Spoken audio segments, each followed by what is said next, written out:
The Spoonful of Strength podcast is now the SpoonFull Show. This podcast brings strength, humor, and heart to the chronic illness community. Inspired by the spoon theory, which shows us that even with fewer spoons, we can still live fully. This show highlights real spoony topics and practical insights to help you feel less alone and more empowered. I'm your host, Rachel, and together we'll take on this journey one spoon at a time.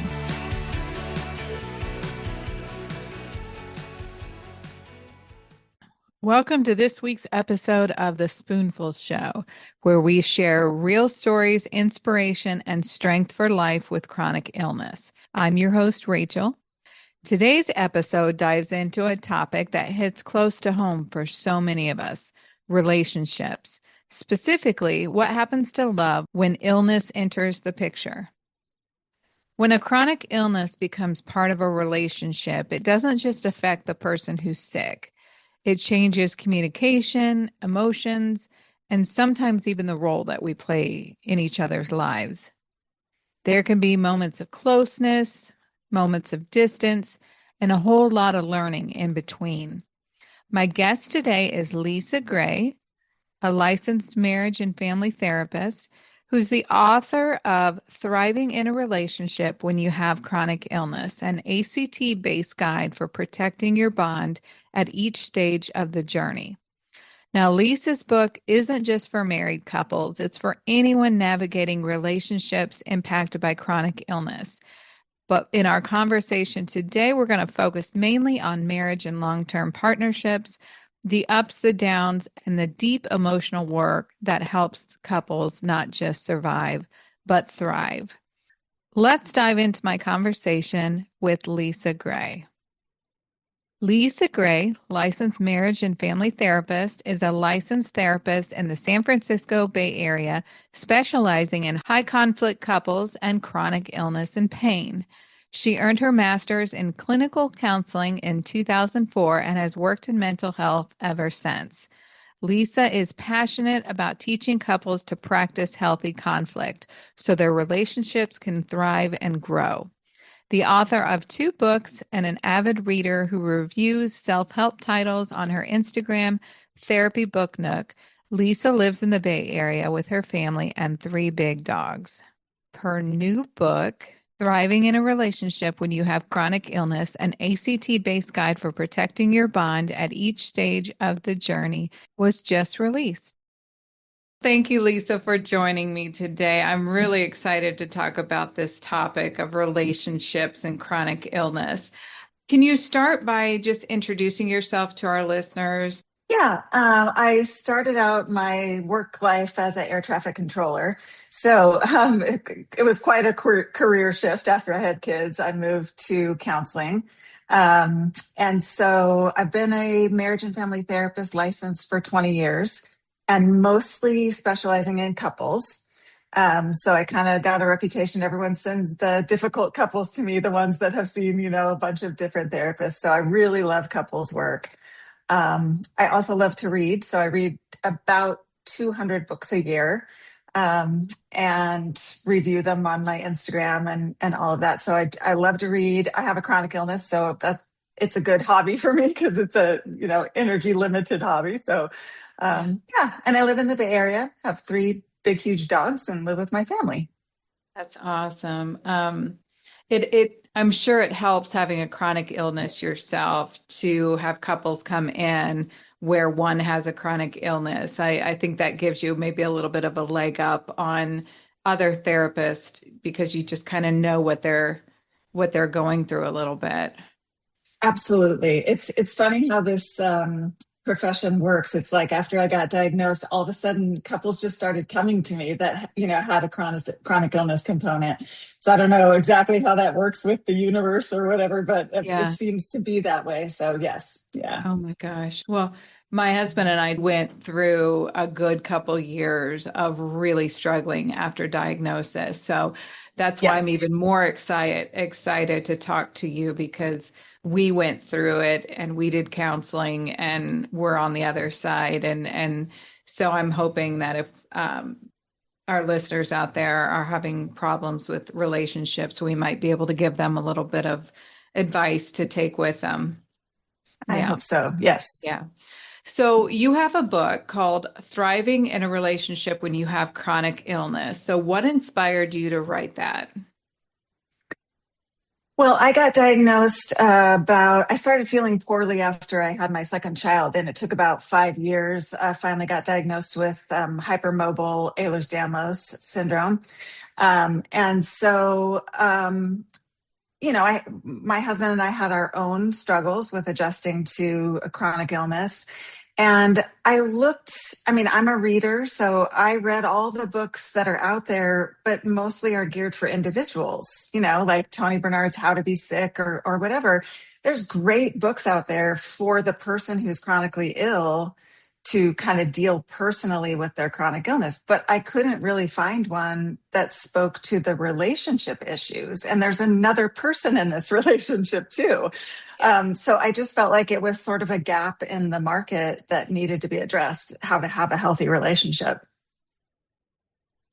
Yeah, I definitely agree in that as much as chronic illness can be so overwhelming for the person that's in it, it truly is a family illness and especially a relationship illness.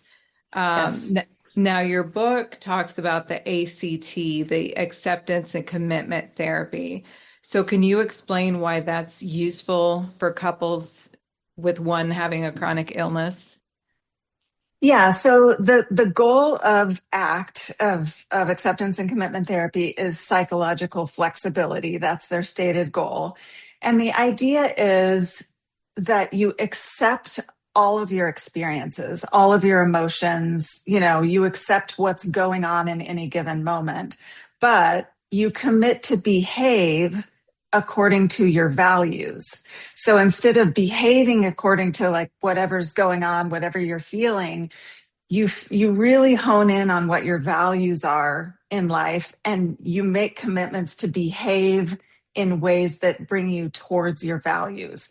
So it's not about shoving down feelings or experiences or anything like that. We fully experience those and accept them, but we really pay attention to how we want to behave to meet our goals or values that we have in life, regardless of what we might be feeling. Hmm. Yeah. And you talk about in your book the different phases that a couple goes through after diagnosis. Can you explain those for us? Yeah, I decided to use the stages of grief, the phases of grief. This book was really difficult to write because, as you probably know, every person who has chronic illness has a very unique experience. And so to write about the phases that couples might go through, it's really going to be entirely unique to every single couple out there. But I decided to base it on the phases of grief, like Elizabeth Kubler-Ross's old phases of grief, which is a little controversial. There's a lot of kind of blowback against the stages of grief now. But the reason that I did that is because I know that every chronically ill couple will feel these feelings at some point, will go through these emotional experiences at some point. So they're not like organized stages or anything. But, everyone who has a chronic illness is going to go through an angry phase or have some anger, and every couple is going to go through anger. So I wrote the book based on those stages so that whatever phase you happen to be in, whatever emotional experience you happen to be in, you can go to that section. And, you might go through these in a different order than someone else. You might go through them 10 different times over the course of your marriage. But wherever you're at, if you recognize that you're feeling a certain thing, you can go to that part of the book and kind of learn the skills that go with that stage. Yeah, that's what I loved about it. And because you're right, the stages of grief could be completely different. And I'm 10 years out from my MS diagnosis. And with different mobility changes or progressions, I find myself going through maybe the anger again. And so I do love that it's sectioned off like that. And it really is written really, really well.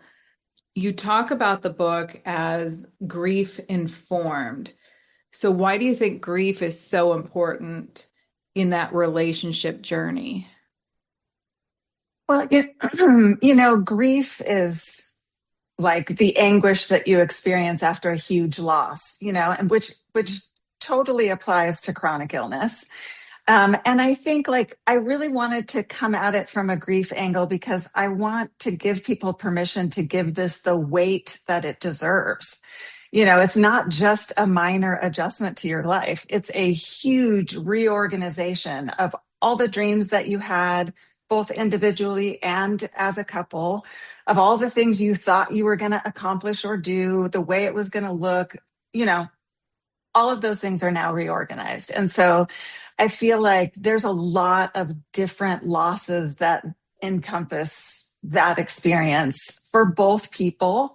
And also, I think most of us understand that when a couple experiences a loss, they're likely to grieve differently, and so that's what makes this so complicated is it's not just one person grieving, but they're grieving about different things, about different aspects of it, and they may be in totally different emotional experiences than the other person at any given time. It's so hard when you receive that diagnosis because it is easy to say, I'm experiencing this. This is happening to me, and not really understanding that it's happening to your partner as well. And I tended to grieve outwardly and my frustrations. And I went through a major depression when I had to stop working and losing that kind of part of me. And my husband is more of like, shove it down and just don't say anything. And it actually, we've been able to get through that. But it was such a struggle because I would see his kind of stone face as he doesn't care. He's not Mhm. understanding this. And I also went through a lot of self-esteem issues, losing that part of me of job and everything. And I think one of the things that's so important is just the communication piece because he didn't want to talk. And all I was doing was talking. And so we Yeah. were just missing the boat. But I think if there's one thing that I can add just from experience is just really realizing that the other partner is also feeling that impact. And you're exactly right. We didn't communicate the same way, and we didn't grieve the same way, Mhm. but it affected him, and it has affected him just as much as it's affected me. Absolutely. Yeah. I feel like when we get diagnosed with a chronic illness, it's a very like sort of personal to us experience. And it can be really hard to have empathy for your partner who's still well and can do whatever they want. I mean, so many of my couples, this is a central struggle is like building in capacity for the person who has the chronic illness to empathize with their partner's experience, which is also a grieving process, just totally different than the one we're going through. Yeah, yeah. He and I had the discussion just about a week ago. I try to check in with him as a caregiver, and we just had a conversation about how are you feeling about the changes that are coming. And he was like, well, I feel like the things I used to like to do I can't do anymore because I don't want to leave you at home and by yourself for long periods of time, or going away for a little mini trip with our sons and things like that. And I'm like, oh, talk to me because I'm fine about staying overnight. Yeah, I'm okay with it. And absolutely. so it was definitely a conversation that needed to be had because I didn't know he was feeling like he was missing out on things. Yes. Yeah, that's Yeah. super common. And I think caregivers often carry a lot of guilt about things that they are doing or want to do. And they don't want to burden their sick partner with those Yes. feelings. But if they don't talk about that, it's kind of a toxic thing to be carrying around. Yeah. Yeah. That was one thing he did. If he wasn't feeling well, he wouldn't tell me, or if he was stressing at work, he wouldn't tell me. But I Yeah. would feel it and I would read it. And I'm like, okay, it's actually doing me more harm to feel like something's wrong with you and you're Absolutely. not telling me. So Yeah. yeah, yeah. And I think with when one partner becomes chronically ill, sometimes there's different roles and expectations that affect daily life. And Mhm. so what's one strategy that can help partners navigate those changes without feeling any sort of resentment? Yeah. Well, I think all of us have had this experience that, like, if your partner has the flu or your partner has COVID or something, you're picking up all this extra slack and you're not resentful because your partner's clearly sick. The problem with chronic illnesses is that they're often invisible. So, we've got fatigue, extreme fatigue, or, pain from endometriosis or whatever. Yeah. And our partner can't see that. So, for the partner, it's a bit of a different experience because it's not so obvious that the partner is sick always. So, one thing that I would say is if you make a commitment to just believe your partner, that's going to cut down on resentment because you can't see a lot of the symptoms. So, if you just believe what they're telling you about how they're feeling or what they're experiencing, that's going to help a lot because it'll help get you into that mindset like, oh, they're sick. Of course, I'm going to pick up some extra things. But I think empathy too, going both ways, goes a long way. Because if I can't do something and my husband has to pick that up, but I really truly appreciate and love on him for that, that's going to be better experience for him than if I just don't even notice how much stuff he's had to pick up for me. Yeah. Yeah. Uh, what about for somebody with everyday symptoms, the guilt of he's doing more than I am, or he's having to pick up the slack every day, and Mhm. especially with like progressive illnesses and things to where you may be constantly pushing a little bit more on the other side. How do you handle something like that from both sides? Mhm. Yeah. Well, the thing that I always say about guilt is that guilt is for when you're doing something wrong. Mm-hmm. Guilt is a good emotion. It's like if I steal something and I feel guilty, that's good. That's supposed to alert me that I've done something wrong. When you have a chronic illness, you're not doing something wrong. So there's no need to feel guilty necessarily because you're not doing something that's wrong. But it does, like you say, necessitate a huge restructuring of chores and responsibilities and all of that. So I think just the more you can communicate about it and maybe brainstorm creative solutions, then that can help. At least it's like you as a team against the problem. It's not, you against each other because one person is working hard and the other person isn't. It's like we're a team. This is the problem. How can we address the problem? Yeah. I think that's really important. What advice would you give to the non-ill partner on Mhm. how to show up in a supportive way, um, and in a balanced way? Mhm. Yeah, I'm glad you put both of those things because, Yeah. to be a supportive partner, you have to believe your partner, empathize with your partner, communicate more than you think you should, need to, like communication about everything. Um, but if that's all you do, you're going to get totally burned out. So there's the balanced side of it, which is understanding that you have to really make a plan for your own self care. You have to make sure that you are doing, like your husband's saying, going on a trip with your sons or doing things that maybe your partner isn't included in, but that needs to happen so that you can have a balanced approach to this. And then going along with that is dealing with that guilt that's going to arise because you're doing something your partner's not included in, but learning to work with that feeling, understand it, thank you for alerting me that this is painful, but guilt, Yeah. I don't need to be carrying this guilt. And negotiating with your partner about those things that you need to do to take care of yourself.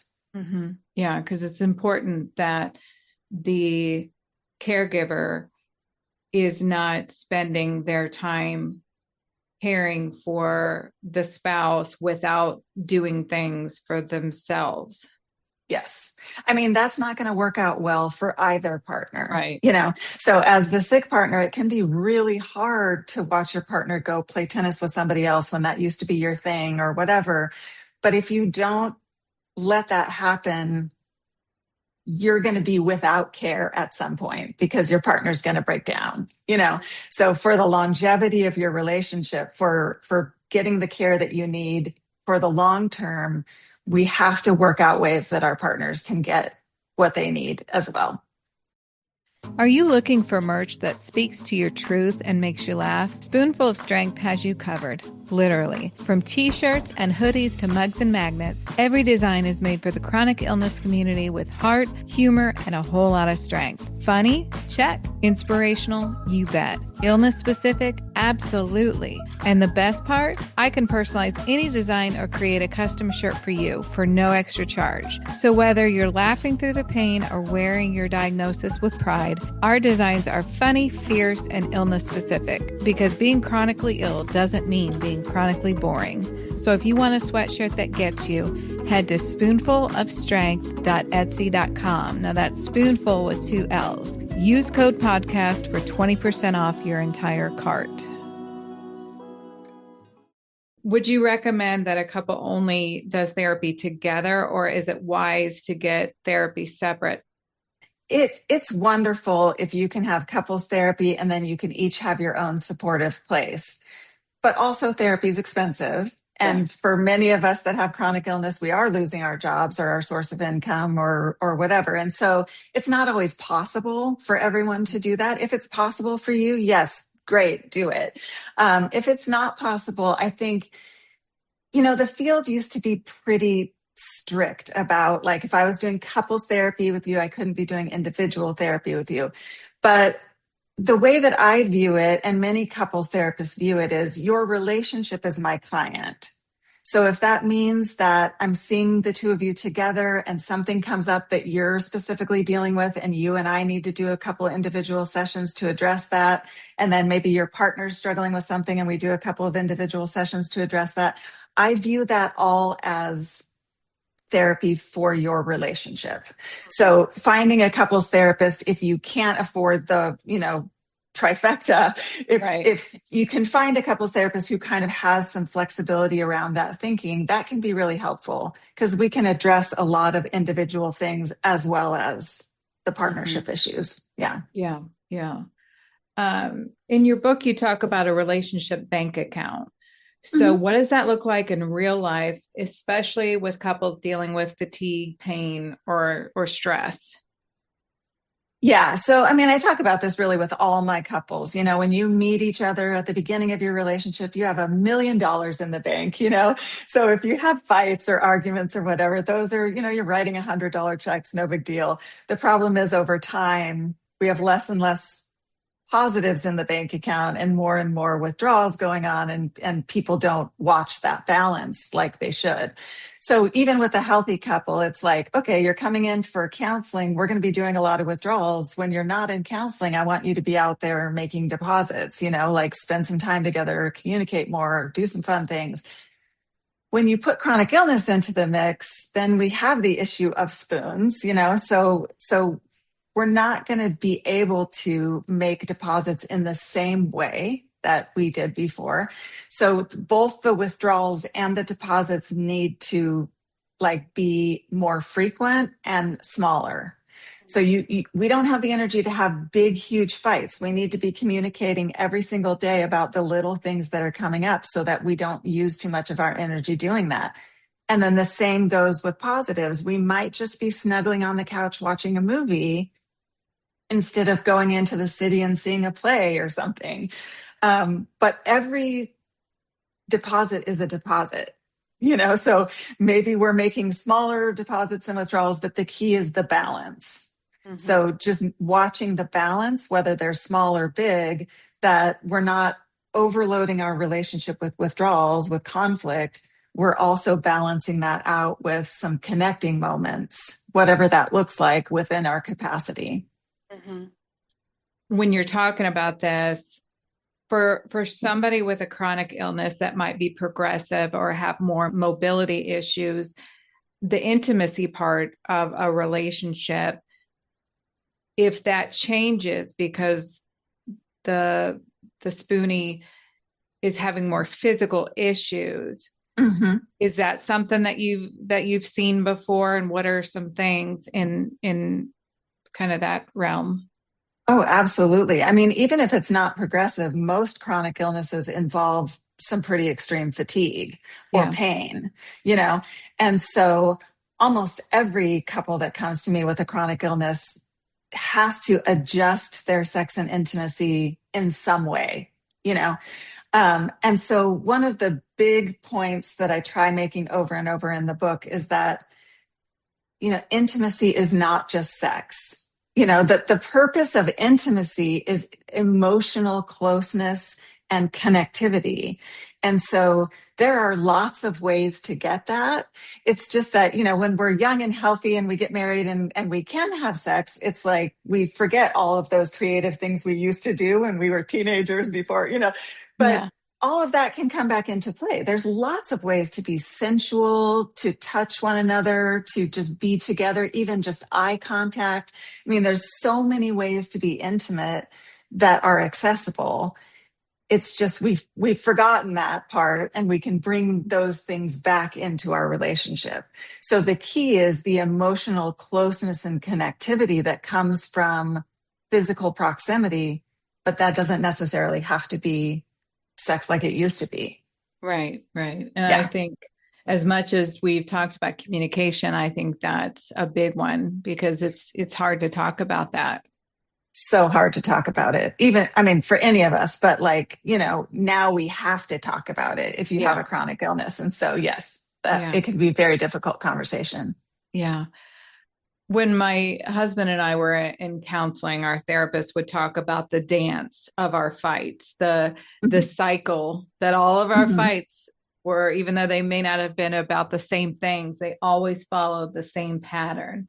So Yes. when couples are kind of stuck in this dance, how can they begin to break through that pattern?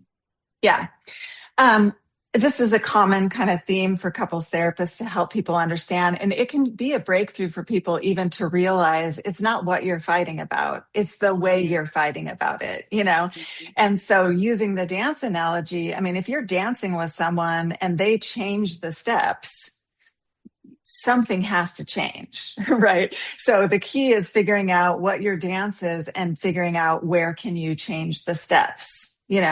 And in my first book, which was called Healthy Conflict, Happy Couple, which is basically just about basic conflict resolution skills, I give kind of two main pieces of advice. One is stop fighting when you're already mad about something, which is when most people fight. We Yeah. don't want to have a discussion on a perfectly good Saturday morning. So we only talk about it when something trips the switch and we're already mad. That doesn't work. It's not gonna be helpful. Um, and most people, when you're having an argument, move way too quickly to solution. I mean, I know what I want, you know what you want. So we're already arguing our positions before we really listen to each other.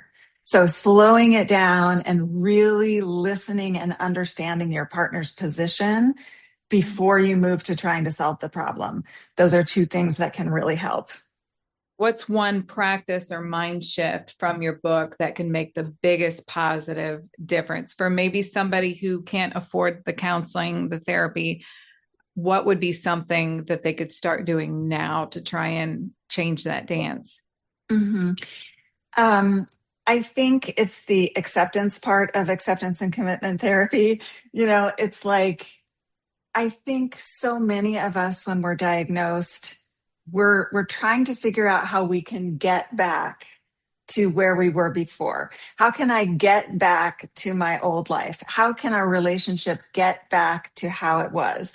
And the more you can let go of the past and just be like, I'm here now. Here is where I'm at. I'm not saying they won't come up with a cure someday or whatever, but I'm here right now. So accepting where you are in this moment, and then just having a lot of empathy and communication about where you're actually at and figuring out what to do about that rather than trying to get back to something that you may never get back to. Yeah. That's the grief part. Yeah. Yeah. Yeah. Mm-hmm. I felt like reading your book that this was something that is good advice for a married couple, but can be used for parents or siblings.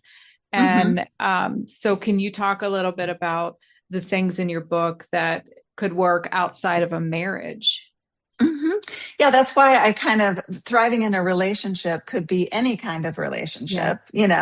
So I think that the things that can help in all relationships is recognizing that your relationship needs to shift, accepting that something needs to shift, both people having empathy for the other person's struggle, whatever that is, and then a lot of communication.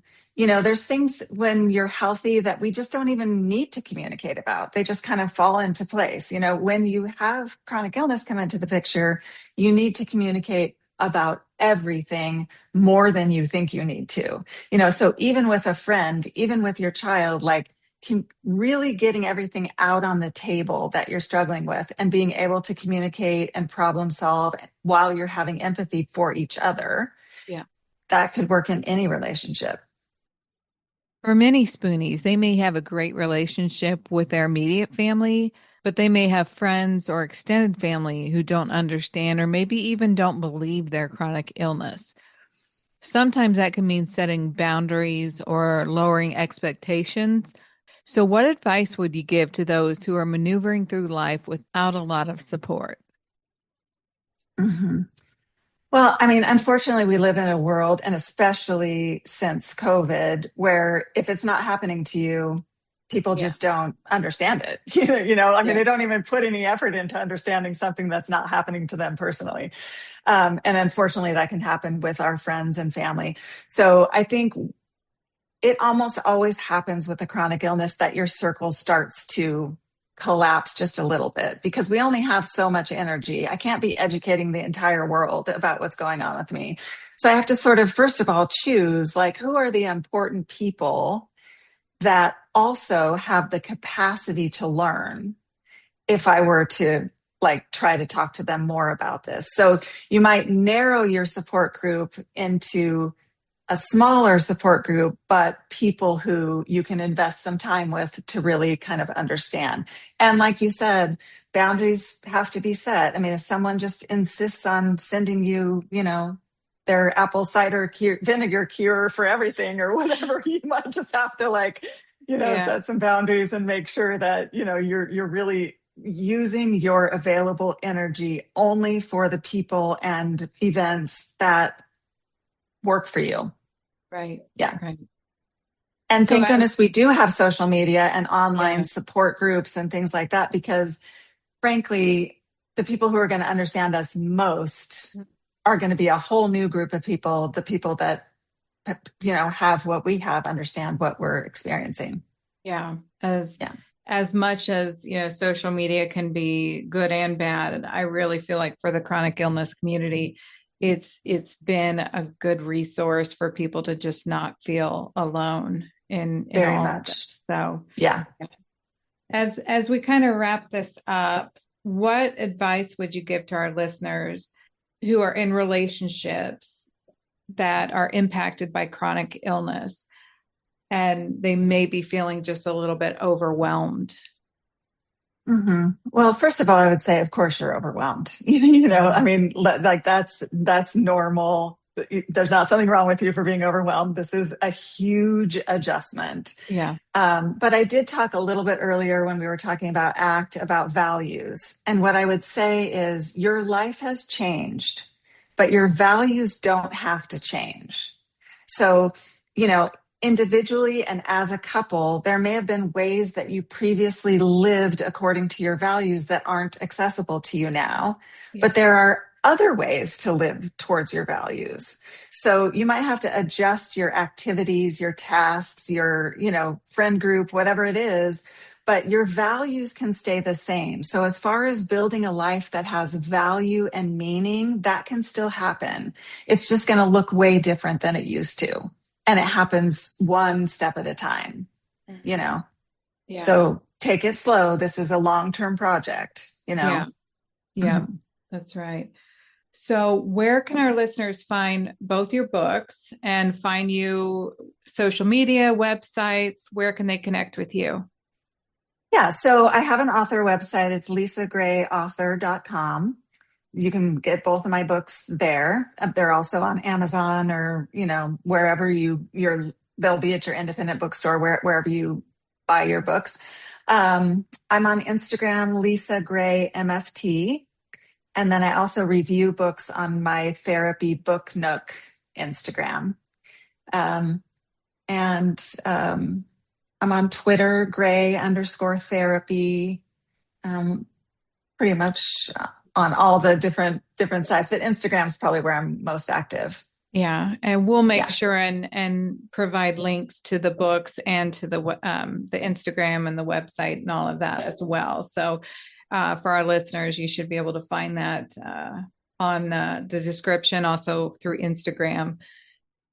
Do you have any final thoughts to leave our listeners with? No, I just want to encourage couples to not give up.